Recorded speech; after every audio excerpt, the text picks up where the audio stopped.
ആന കൊടുത്താലും ആശ കൊടുക്കരുതെന്ന് പറയാറുണ്ട്.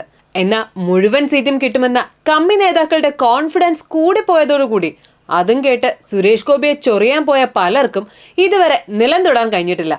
നടി നിമിഷ, മനോരമയുടെ ഷാനി പ്രഭാകർ, ആലപ്പുഴയുടെ സ്വന്തം ആരിഫ്, പത്തനാപുരത്തെ നമ്മുടെ സ്വന്തം മന്ത്രി ഗണേഷ്, മൈലാഞ്ചി കൊണ്ട് കയ്യിൽ താജ്മഹൽ തീർത്ത ശോഭന ജോർജ്, അവരിപ്പോ കൈ ഡ്രൈ ക്ലീൻ ചെയ്യാൻ കൊടുത്തിട്ടുണ്ടെന്നാ കേട്ടത്.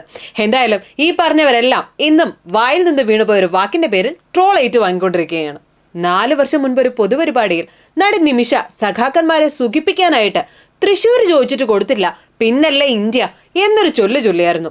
കഴിഞ്ഞ 10 വർഷമായി ഇന്ത്യ ഭരിക്കുന്നത് BJP ആണെന്ന് അറിയാത്തത് കൊണ്ടാണോ അതോ ഇന്ത്യ ഭരിക്കുന്നത് പിണറായി ആണെന്ന് തെറ്റിദ്ധരിച്ചിട്ടാണോ ഈ വർത്താനം പറഞ്ഞതെന്ന് അറിയില്ല.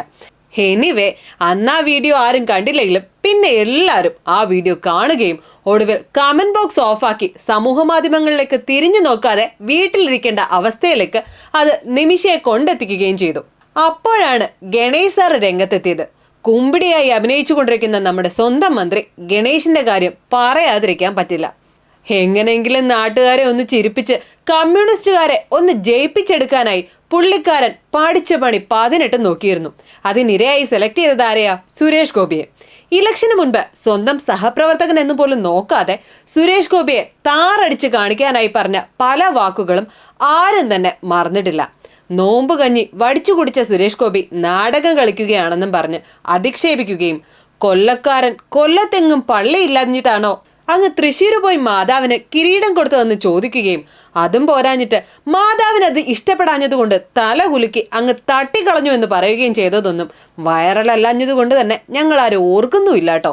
ഇതെല്ലാം മറന്നിട്ടായിരിക്കണം ഗഗനചാരി എന്ന സിനിമയിലെ തന്റെ അഭിനയം കണ്ട സുരേഷ് ഗോപി തന്നെ വിളിച്ചു അഭിനന്ദിച്ചു എന്നുള്ള കാര്യം ഗണേഷ് വാതോരാതെ പറഞ്ഞത്.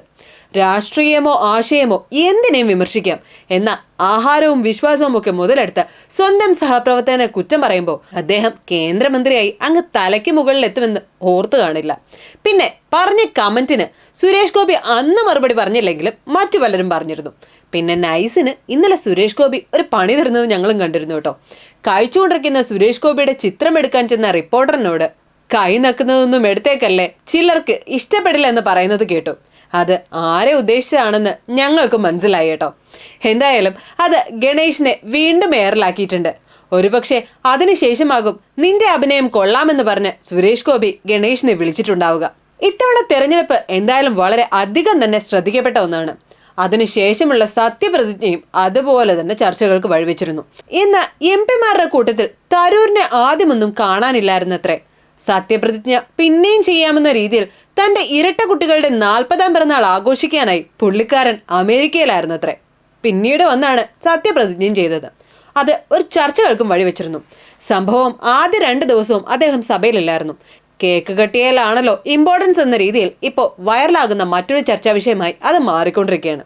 പിന്നെ ലോക്സഭയിൽ നിന്ന് തരൂർ മുങ്ങിയപ്പോൾ ഇങ്ങ് KK രമയെ പേടിച്ച് മുഖ്യൻ നിയമസഭയിൽ നിന്ന് മുങ്ങിയെന്നും ഒരു കരകമ്പിയുണ്ട്. TP കേസ് പ്രതികൾക്ക് ശിക്ഷ ഇളവ് അനുവദിച്ചത് താനല്ല ജയിൽ സൂപ്രണ്ടാണെന്ന് പറഞ്ഞ് അവരെ സസ്പെൻഡ് ചെയ്തു മുഖ്യൻ തലയൂരിയെങ്കിലും നിയമസഭയിൽ അതൊരു വെല്ലുവിളിയായി തന്നെ ചർച്ചയായി തനിക്കുള്ള കൊട്ടാകുമെന്ന് പേടിച്ചായിരിക്കും മുഖ്യന്റെ ഒളിച്ചുകളി.